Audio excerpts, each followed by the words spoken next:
I'll just say a few words that connects the gospel with our students.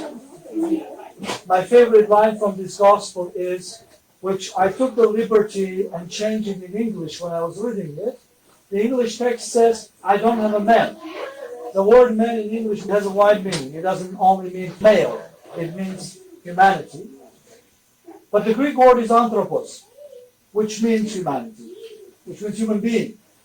So the paralytic who was waiting at the pool 38 years tells to Christ, I have no human being.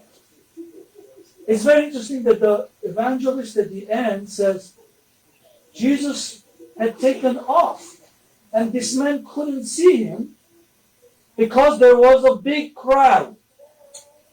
There was a big crowd, but no human being. That is a human phenomenon. There was a huge crowd, but this man, 38 years, had not been able to detect one human being to help him to get into the pool. In 38 years, can you imagine? That pool was moving every so often, and he could not have one helper to take him to the pool. What does human being mean? What does anthropos mean in Greek? It means an upright person. Person who is upright. We know the animals are on their four legs. They are not upright. They are horizontal. But a human being, anthropos, means someone who is vertical. What does a vertical mean? It means that someone who has connection with God, who can look up, who can have prayer, conversation with God. And that's what makes us human. There are three kinds of behaviors: self-centered, other-centered, and God-centered. This man couldn't find an anthropos because everybody was self-centered, egocentric. They were thinking only of themselves. Our church fathers said the true human being is Christ himself.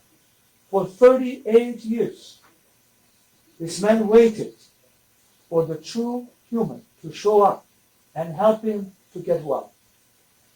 So, how am I going to connect with today's event? Is if we fail to raise human beings in our church, it doesn't matter what we teach them. We teach them in Greek, Spanish, Japanese. We teach them our dogmas. We teach them all the philosophy of the world. If we fail to help them to grow up as human beings who are not self-centered, they are not egocentric, they don't think of themselves only, but of others through God, then we have succeeded. And that, I think, is our goal as a church, to raise the next generation. Even if you don't teach them anything, but you help them to become an upright person who has connection with God and loves others, that's what matters, now and forever. God bless you. Come please.